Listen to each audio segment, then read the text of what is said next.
Hello, everyone, and welcome back to the Reclamation Podcast, where our goal is to help you reclaim good practices for faith and life. Happy 2021, the first episode of the new year, and it's episode number 88.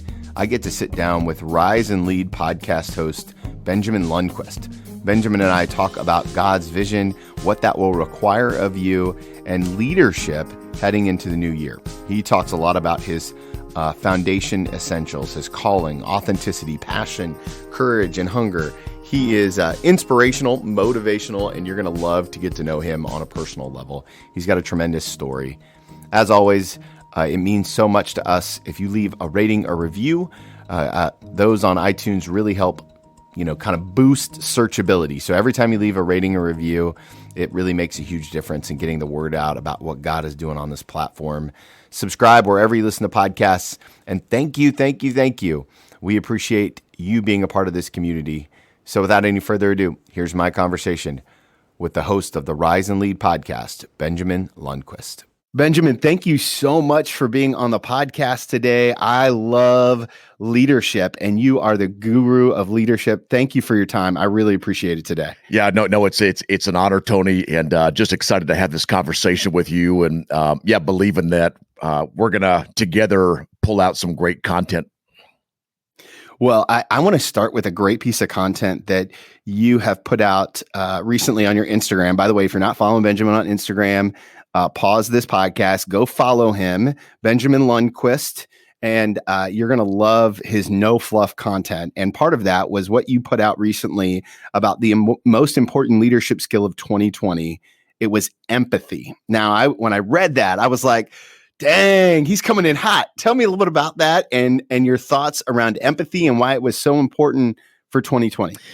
Yeah, I think, empathy, I would say, is a skill that I've grown into, and it's a skill that I'm continuing to grow. And what I mean by that is, I think, you learn about empathy from watching it modeled most by other people. And I think one of the things I've learned a lot about leadership is that leadership is really caught more than it is taught. And so the greatest impact as far as my own leadership growth is me watching other leaders lead well and speak into my life. And so I would never want to give the impression that I've always been this highly empathetic person. I think it's a skill and approach to life that I've grown in from watching other people do that well. And when I put that quote up there, Tony, when I think about empathy is not sympathy. Though empathy and sympathy are very different. Sympathy almost says, I feel sorry for your situation and your circumstance, but empathy says, I want to see what you're seeing. I want to hear what you're hearing, and I want to understand the journey that you're going through. And so empathy really, for me, if I could paint a picture, empathy is sitting on the curb next to someone and listening to understand, not listening to respond. And I think that's a really important part of this empathy conversation is, and I'm sure you've been there too, when you're sharing your heart and your story with somebody, and the person that you're listening or that's listening to you is waiting for a break to insert their comment or their response.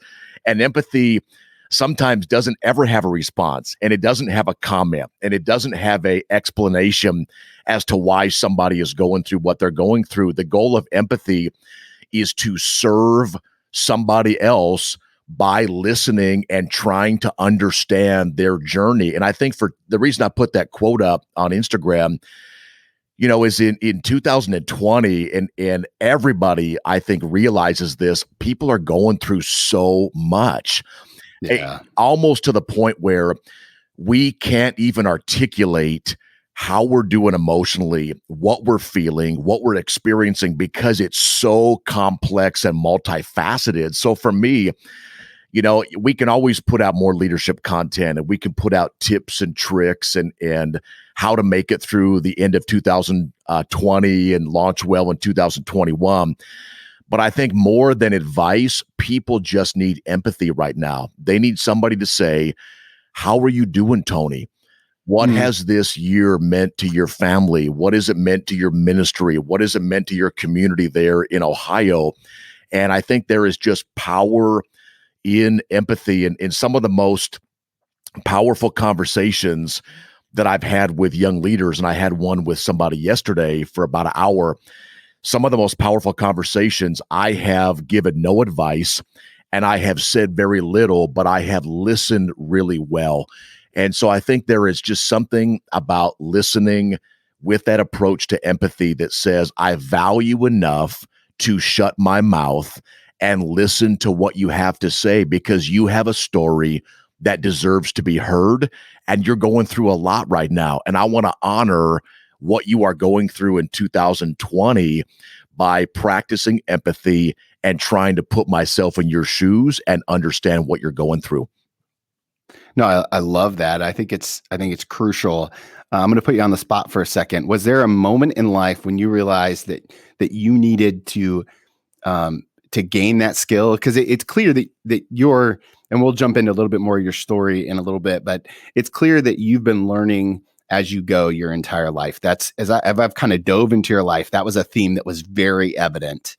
When did you say, man, I need empathy, and I need to learn that skill of empathy? Was there a particular moment? And then how did you pursue that? Yeah, that's a great question. I think, early on, when I left university and started a journey as a pastor, and I had gone to school in Tennessee and then ended up launching my pastoral ministry out in Arizona. And I think coming out of university, and this is mid-20s, I felt such a pressure to have every answer for every single question and to really be a solution provider for people. And if I'm honest, there were times when I was just making up answers on the spot because I didn't want to give the impression that I wasn't capable, of speaking into this moment.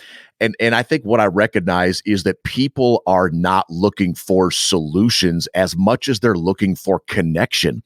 And people are discipled, and they're growing, and they're developed out of relationship. And so I think for me, it was a reflection process over time where I thought to myself, God has given me this incredible one-time shot at this life to make the impact for his cause with the gifts and the abilities that he has given me. And I just reflected on all the situations where I was just trying to be the answer man, and I was trying to give the solutions and solve people's problems. And I look back and I thought, that's not creating the impact that I really hoped that it would.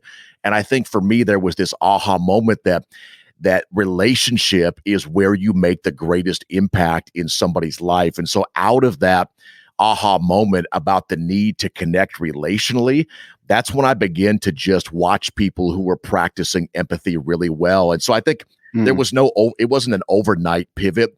It was a over many years pivot of just trying to lean more into relationships and listening and valuing people. And what I saw, Tony, is that my impact on people begin to grow exponentially because I was investing relationally instead of approaching conversations as the expert. And I think, I don't know who said the quote, it's not my quote, but, people don't care about what you have to say until they know how much you really care.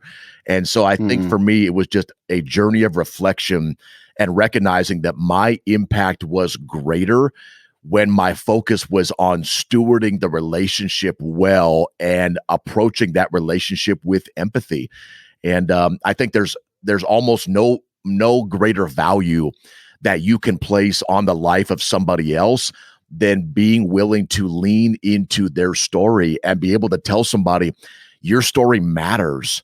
And you have a story that deserves to be heard, and you have experiences that need to be validated by the attention that I'm going to give you in this moment to just open your heart up and speak and share. And what I found by doing that, over time, is that people, as you build that trust up, they'll ask you to speak into their life. You don't have to force it. They want you to share because they know how much you care. One of the things that we often talk about here in the disciple-making relationship at the church is that we have to invite people in before we can challenge them. And yeah, it's that same principle that you can't just shake a Bible at someone in hopes that they'll just, share all of their greatest sins, but it really requires that life on life relationship. And you actually seem like a really relational guy. We're recording this in early December. It's going to drop in January, at the beginning of January, kind of getting people geared up for the new year. And I love to talk about circle of influence, which is a theme that I've seen in some of your work. How do you know when you've got the right number of people and the right mix of people in your circle? Because it seems like for a relational guy like you, certainly a relational guy like me, it would be easy to overflow my life with people, but not all of them may be helping me get to where I want to go. What's the tension in that for you? And I know you coach clients all over the place. How do you know when you're like, I'm at my limit, I gotta set a boundary here and cut some people out, or it's time to let a man go, or however you want to say it? Yeah, I think that's a great question. And, I really believe and have experienced this in my life, that we're only as good as that inner circle that we surround ourselves with. And Right. Yeah. there are so many leaders, and maybe this speaks in the heart of somebody listening to your podcast. There are so many leaders that are leading solo. They don't have anybody.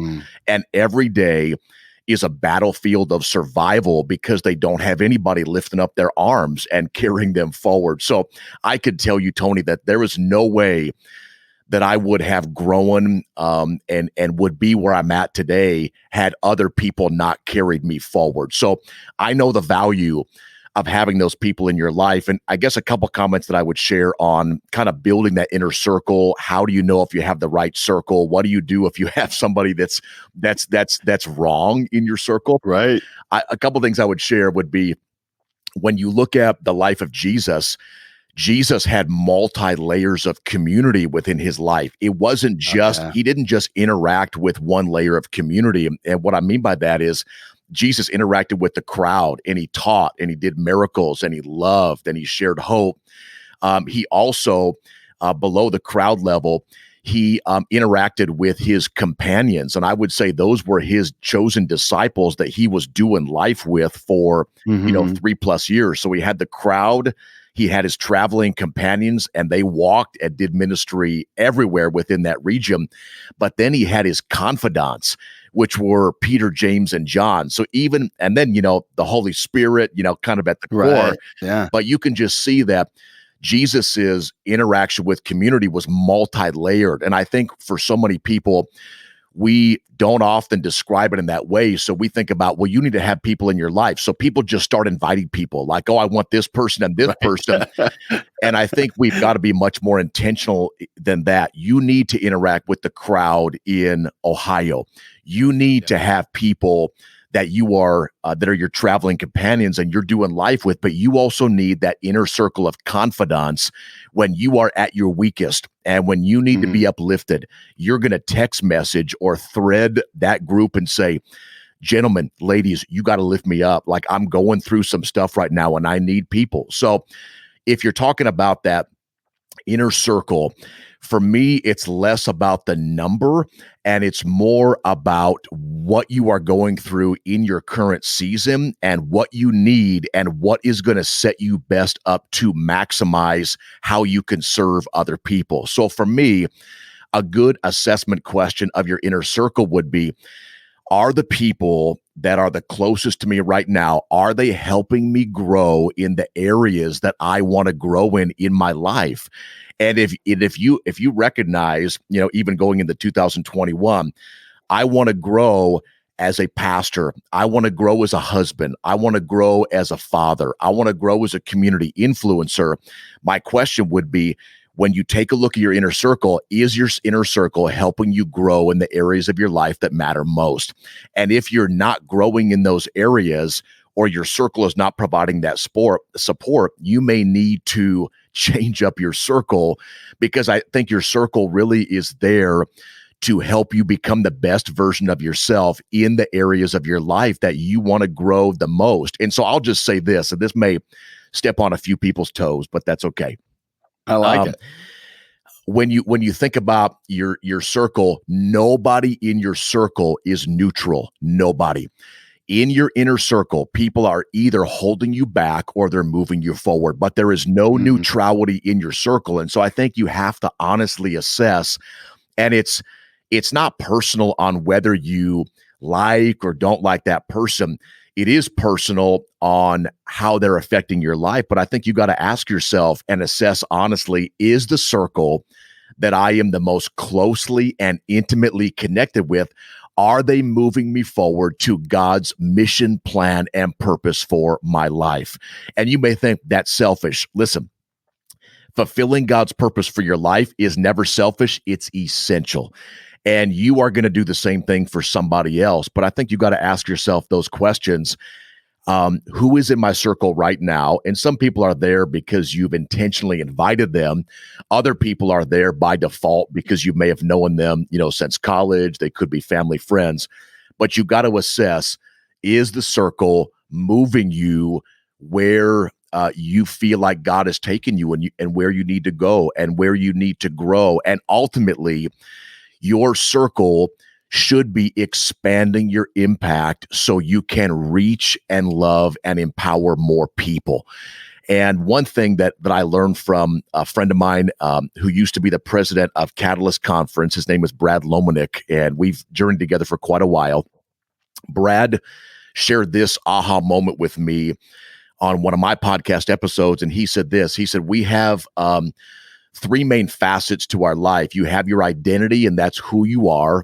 I have found that in Jesus as a son of God on my best days, and as a son of God on my worst days. I claim who Jesus says that I am every single day, sometimes, Tony, multiple times a day, because it's hard, man. I mean, that'll preach. Literally, sometimes I have to be the own referee of my life, and I've got to call a timeout and say, Benjamin, you are speaking a lie over your life in this moment that is not in harmony with who God says you are. So, Brad talks about you got your identity, that's who you are. And then you have your purpose, and your purpose is really what you do with your life to make your impact with the gifts and the abilities that God has given you. So you got your identity and your purpose. And then here was the aha moment that Brad shared with me. He said, but that purpose is made up of so many life assignments. And for me, all of a sudden that the lights came on, that I have this overarching purpose in my life, but it's made up of so many micro assignments. And all of a sudden I thought, okay, I get that. So the challenge for all of us is, what is the assignment that God has you in currently, and how can you be faithful and fruitful to your current life assignment? And so, I think, where you are in your community, where I am in my community, what does it mean to be faithful and fruitful right now in this assignment? And where I come back around full circle to your question about that inner circle. So the point being, where whatever assignment you're in, the inner circle that you have needs to support you in being faithful and fruitful to the current assignment that you're in right now. And so, again, I think it's a lot of reflection. And there are people that have been part of my circle for 20 years, Tony. And there have also been people that have been part of my circle for only a season. And I think that's one thing we have to give ourselves permission to do, is just recognize not every person in your circle needs to roll with you for life. Yeah. There are just people that God may have brought to you to empower and support and grow you for a season. And so just recognize that, bring the lifers with you for life, but recognize you don't have to bring every person from one season to another. It's assessing, what is God calling me to do? What season of life am I in? What's my assignment? And who is going to help me be faithful and fruitful to my current assignment that God has for me? Well, and one of the things that it feels like it goes really well is that not everyone needs to stay in the same circle of accessibility in every season, right? Like sometimes somebody who is a confidant in your 20s may not be the confidant that you need in your 30s or 40s, right? Like some of my friends who don't have kids, they can't really speak to what it means to be a good dad. They're still great people, but when it comes to that assignment, that's not a space where I want to give them a ton of room to speak in to my life. Am I tracking on that the right way? I love that. And maybe you could say it like this. There are times, and again, it's not personal to people, but it is personal to your calling and your assignment. There are times when people need to be removed from your VIP section to a regular seat. And we just got to be okay with that. And again, it's about the purpose and the assignment that God has for you at this point in your life, and just recognizing I may love that person, but I may not need them to be in that confidant circle to fulfill what God is calling me to fulfill in my life in this moment. So one of the things that I've been really impressed with your story is that God has shifted your assignment a couple times, and I'm going to take you to a specific time. Your third year of college, you leave college to go and teach, and I was hoping that you might tell that story and share how God kind of put you in this assignment as pastor, even though you didn't want anything to do with it. Yeah, you bet. And so I often, when I'm, talking with university students, will mention the fact that I had 7 or 8 declared majors in college. And so if anybody can relate on listen to your podcast, Tony, on just the struggle of trying to find your purpose and not knowing your direction and what God was doing, I lived in that space for years. And it was just, I think for me, a matter of really surrendering my journey to God, asking him to fully guide and lead my life, and then really just taking a step back and patiently watching what doors was God opening up. And when God opens up a door, I think it's an opportunity for all of us to say either you're going to step through the door in faith or you're going to stand back and be frozen in fear. So, that for me was kind of my journey. I had declared major number 7. I had no idea what I was doing. And so I ended up taking a year off and going to an island in the South Pacific. The island's called Ponape. And I had the opportunity to teach 4th grade at a small Christian school on that island. And what happened during that teaching year is that I fell in love with sharing Jesus and the gospel with kids. And I had 21 kids in my little 4th grade class. And we would open up God's word and we would tell stories and we would pray together. And I would talk about how they had a father, a heavenly father, who would never abuse them, who was never going to get drunk and become abusive, who was going to love them unconditionally, who was always going to be there for them. And that wasn't the reality for so many of these kids. Sure. So I think that message really connected. And so throughout that year, and a couple other opportunities to do some preaching, Bible studies. Again, I fell in love with sharing Jesus and the gospel.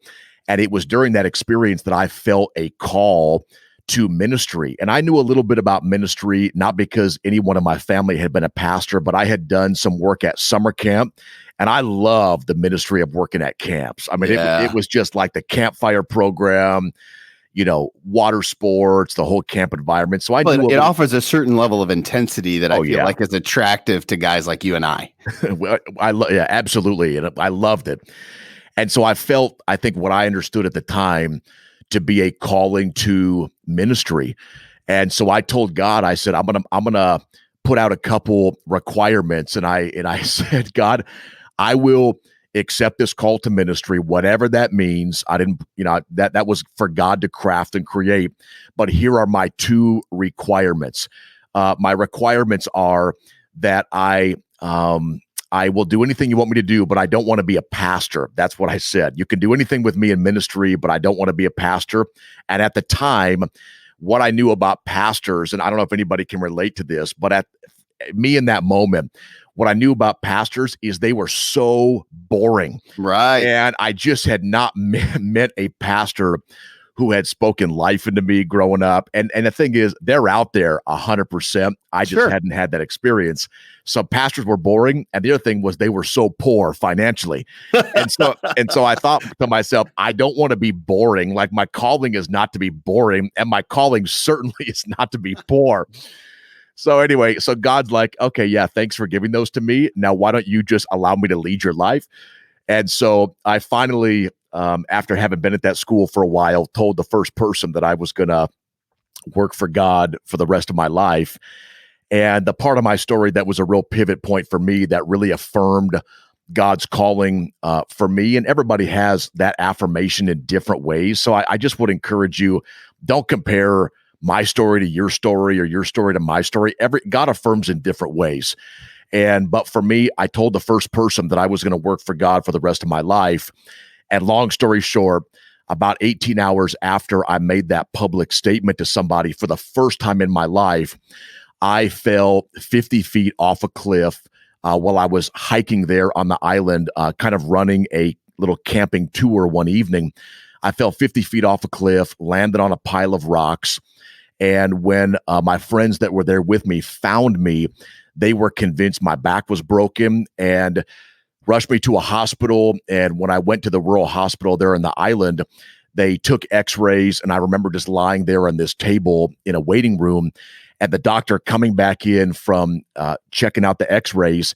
And as he comes through these silver aluminum swinging doors, he comes in, he stands right by my bed that I was laying on. And he said, I don't know how to explain this, but he said, I looked at your x-rays multiple times.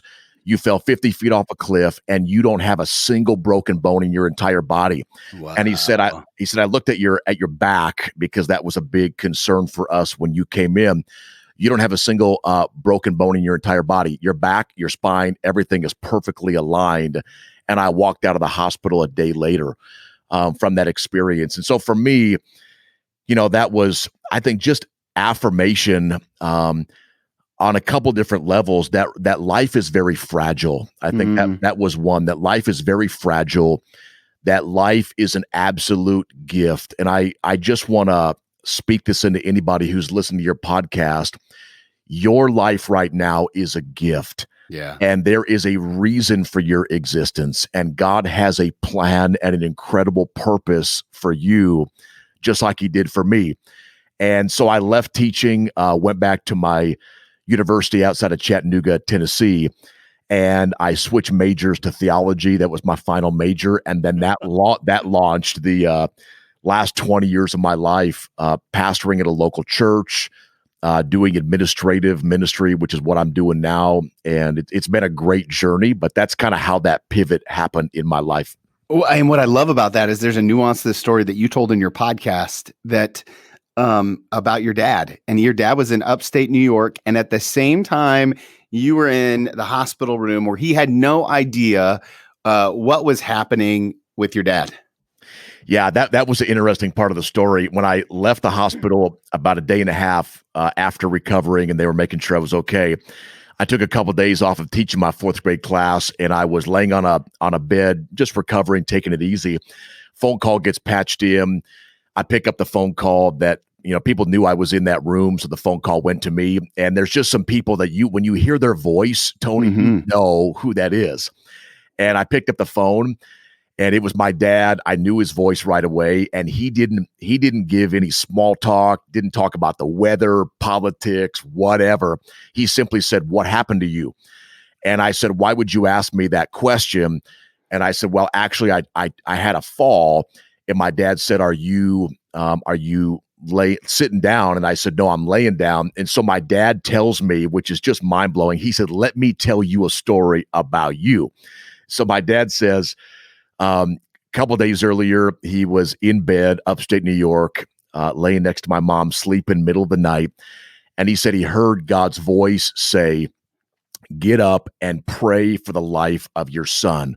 So my dad, not knowing if he heard that correctly, kind of stalls out in the bed. He's just laying there, and he heard God say that, or impress that same thought upon him again. Pray for the life of your son. So my dad gets out of bed, he kneels down, and he begins to pray that God would have mercy and grace upon my life, and that God would spare my life, take care of me, protect me. And my dad said, "What time did you fall?" And I told him what time I fell. And he said, he began to get choked up, and you could tell that there were the floodgates of emotion were beginning to come open. And my dad said, "Son, you may not have made this connection, but I was on my knees praying for you in upstate New York at the exact moment that you were in the South Pacific falling 50 feet off a cliff." Woo. And so we didn't say anything, Tony, for probably a good 60 seconds. And we just kind of sat in that space of God is so real and God is so loving and God is so present. And somebody in 2020 needs to maybe just hear that statement. God is so present with what we are going through. He is so engaged in our story.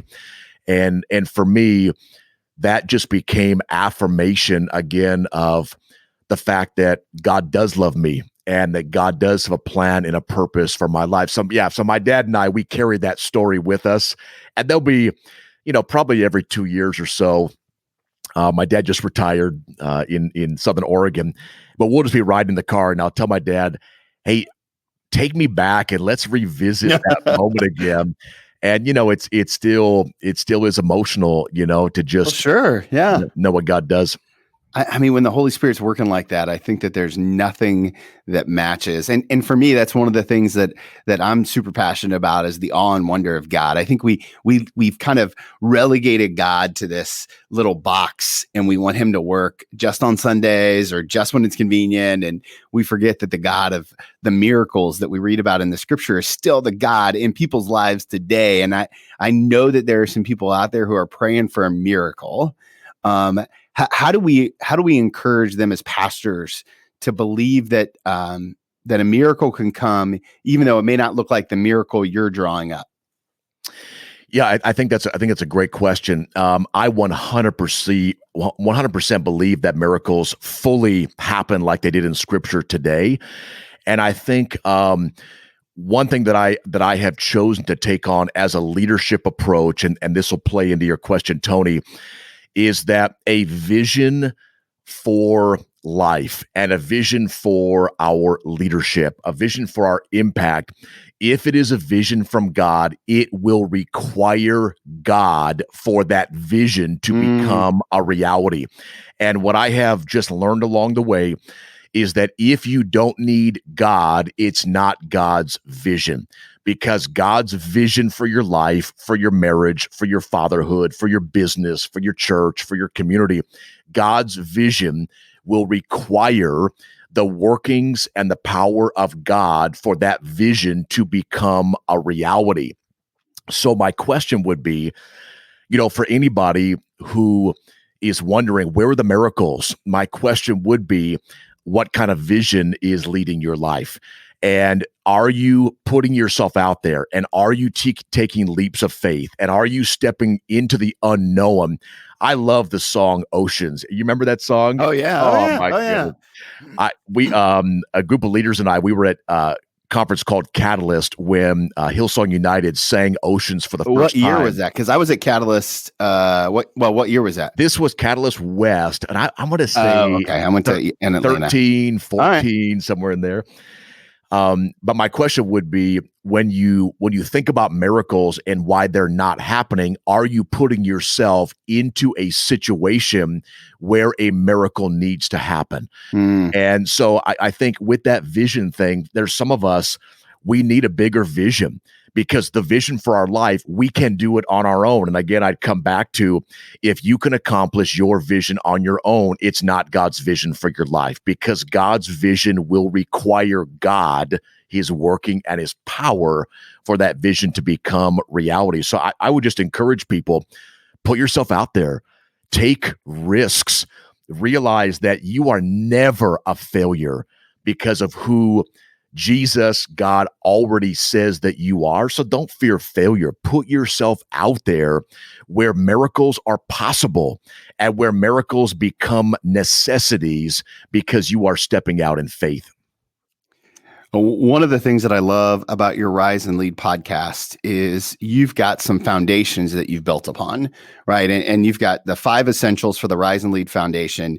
And I'm going to run through them real quick, and then I have a question. And number 1 is calling. Number 2 is authenticity. Number 3, passion. Number 4, courage. Number 5, hunger.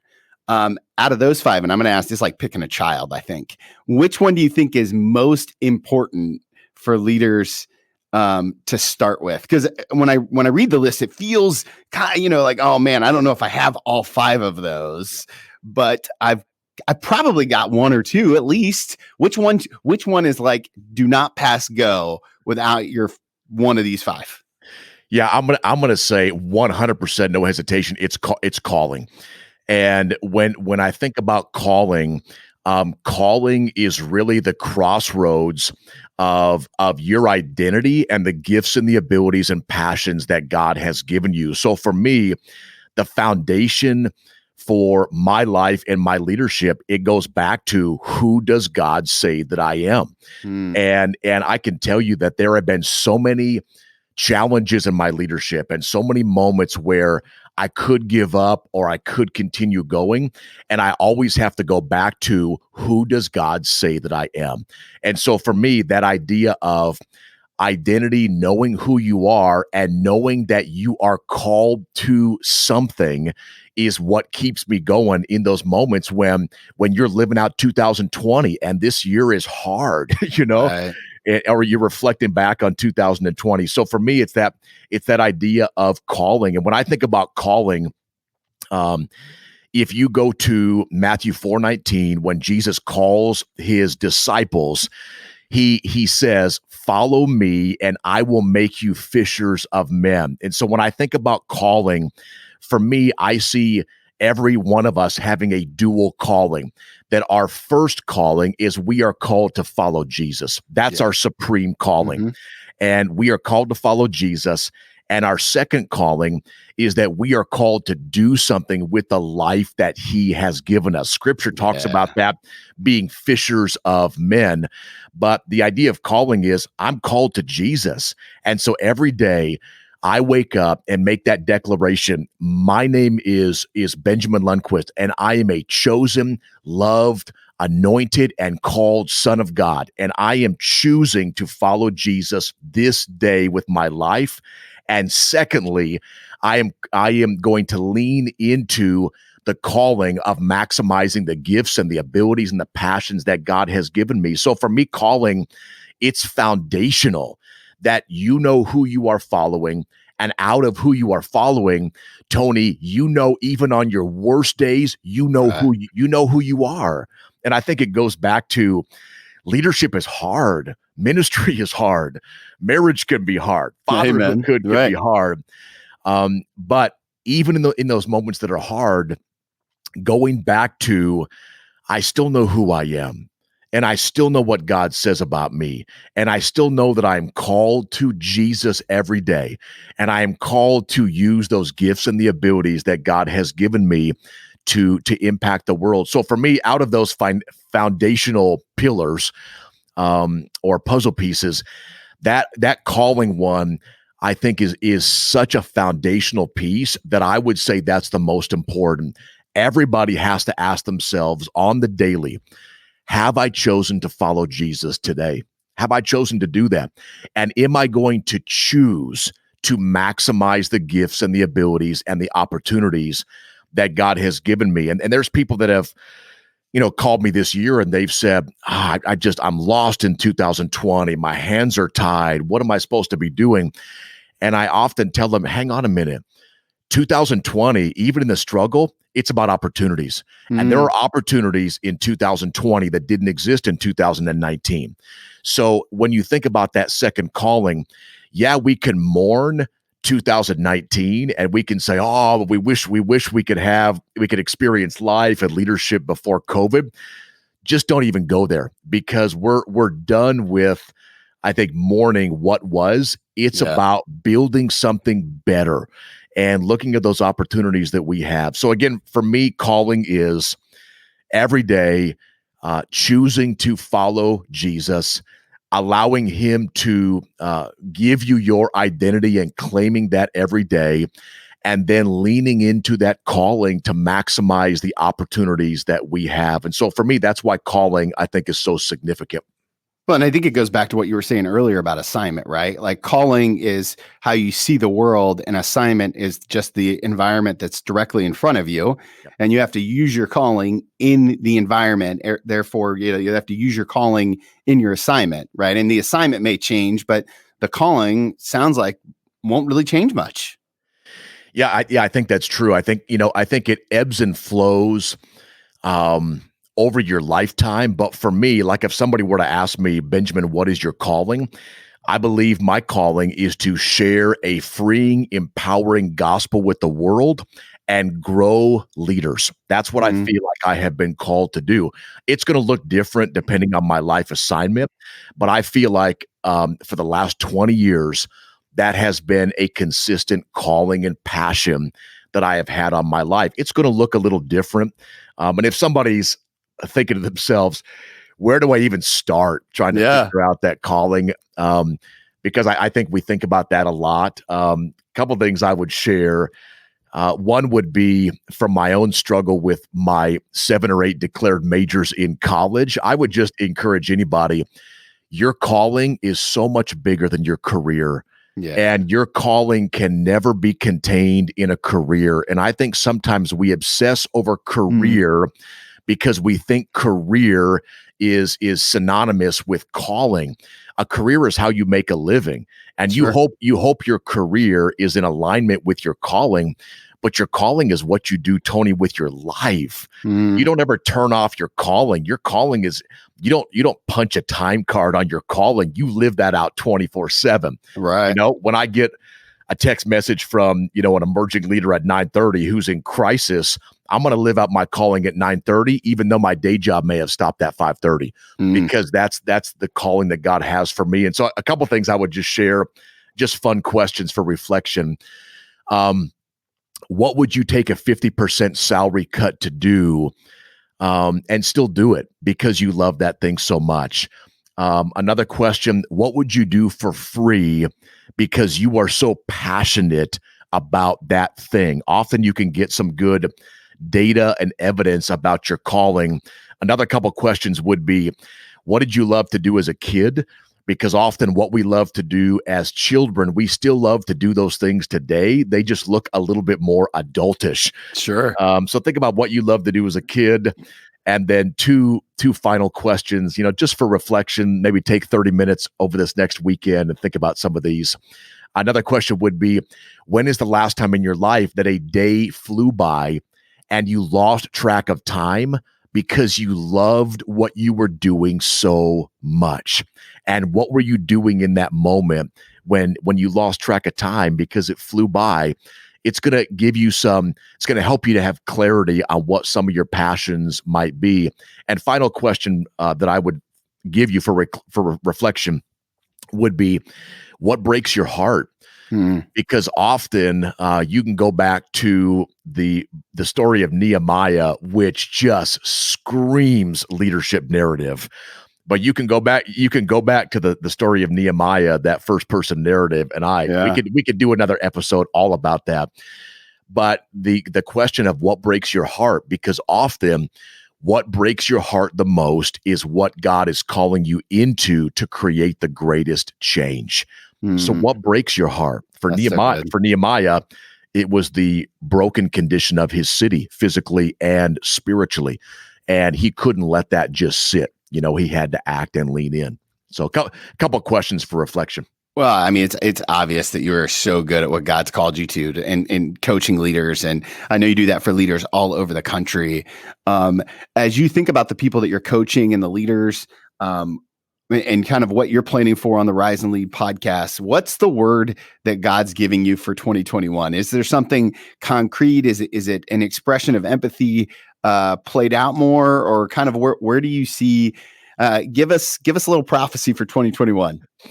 If I were to give you 3 words that I have been on my radar, kind of on my heart, last little bit of 2020, and then us launching 2021.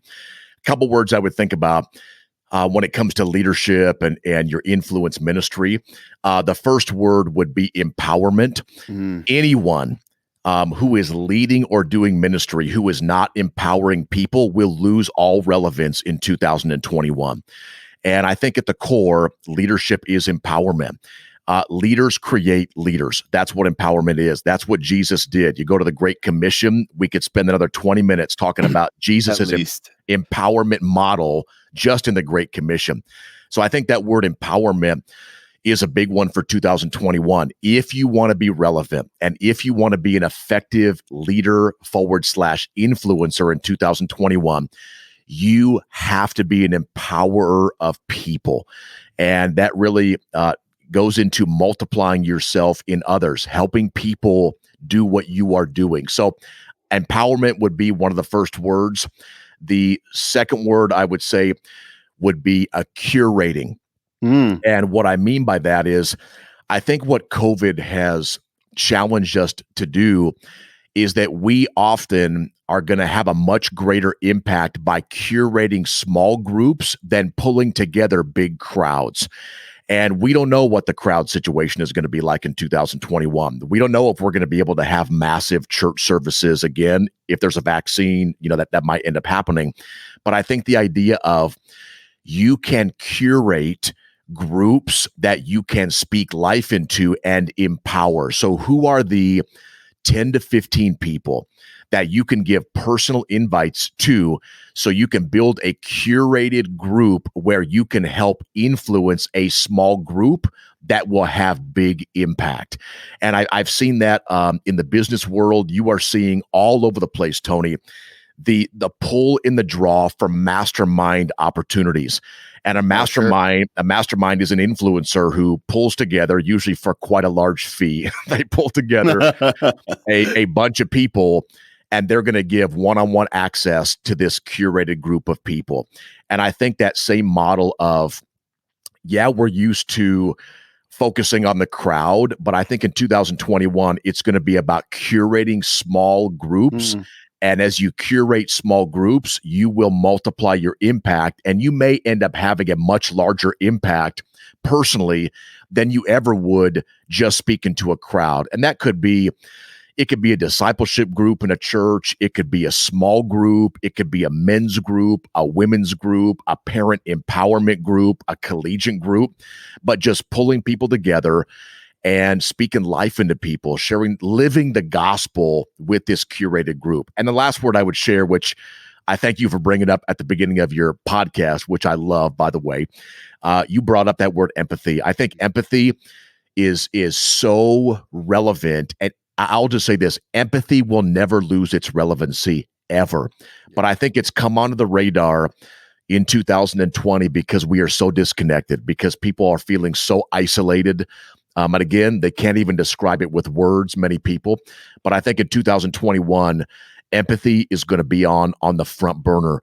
That, again, we as a church community, as ministry leaders, as leaders, when we listen to people and when we put ourselves in the shoes of other people, we will expand our influence and impact into the lives of others.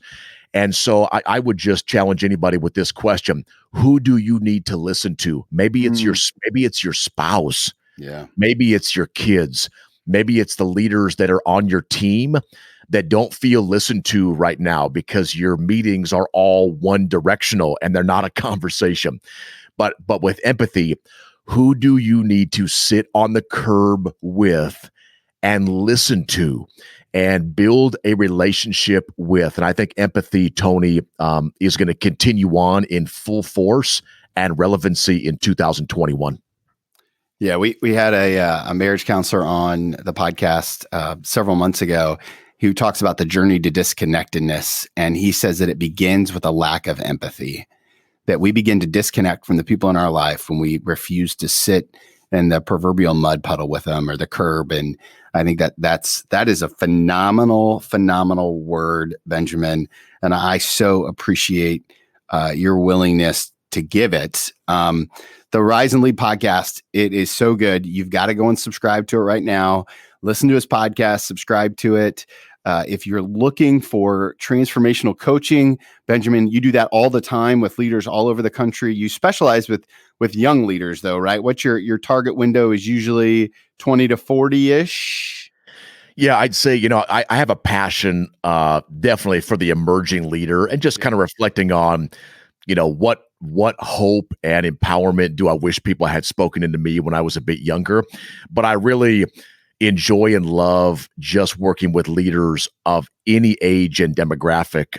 There's some good connections I have with pastors and leaders who have been doing ministry in life for 30, 40 years, and also those college students that are feeling lost like I was, trying to figure out who am I, what's my calling, what is God doing with my life. And so over COVID, it's provided some unique opportunities to do a lot of kind of keynote presentations on leadership via Zoom.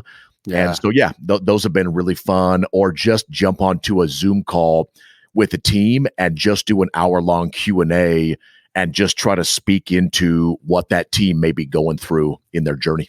That's great. And the best place for people to connect with you, Instagram, is that right? Yeah, that's the easiest. And just, I hate to say it because it sounds so cliche. Send me a DM. But just, send me a message on Instagram, and I without a doubt will read everyone that comes in. But that's probably the easiest way to get something over to me. Okay, last question I always love to ask people. It's an advice question. So the minute that you step into your first pastoral role, I want you to go back and talk to that younger version of yourself, right? This is after the fall, after the transformation. You're going to serve your very first mission as Pastor Benjamin. What's the one piece of advice that you wish you could go back and tell yourself? I'm going to give you 3, even though you only asked for 1. That's fine. That's fine. The one piece of advice would be, the first one would be, write a declaration statement about your identity every single day. Whether that's in your own handwriting on a piece of paper, whether it's voice texting a note on your app on your phone, declare and see your identity at the start of every day. And the majority of ministry leaders that I have seen really struggle, 99% is a struggle that stems from misplaced identity. And so I would just say, you got to know who you are. I wish somebody would have said that to me. Your worth and value are not determined by whether you crush that sermon or you did a horrible message. But just make sure. So I would say, first piece of advice, declare your identity every single day. The second one would be, start building your personal board right away. You need people around your life. Ministry, life leadership, you were never designed to do that journey solo, and you will not last and have longevity in that journey if it's only you. So I wish somebody would have said, Benjamin, you need support and help. Begin to build that community and team around you. I had some organically, but I could have done a little better job, building that group, mentors. And then third thing I would say, even though you asked for 1, would be commit to being a lifelong learner and build rhythms of learning in your life from the very beginning. And what I mean by rhythms of learning, let's say that I wanted to grow as a leader, and I'm passionate about that. I mean, you are passionate about that as well. If you want to grow as a leader, a rhythm of learning might look like this. You listen to a leadership podcast every day. So if you're listening, listen to every podcast episode that Tony puts out, every single one. But listen to a podcast episode every day.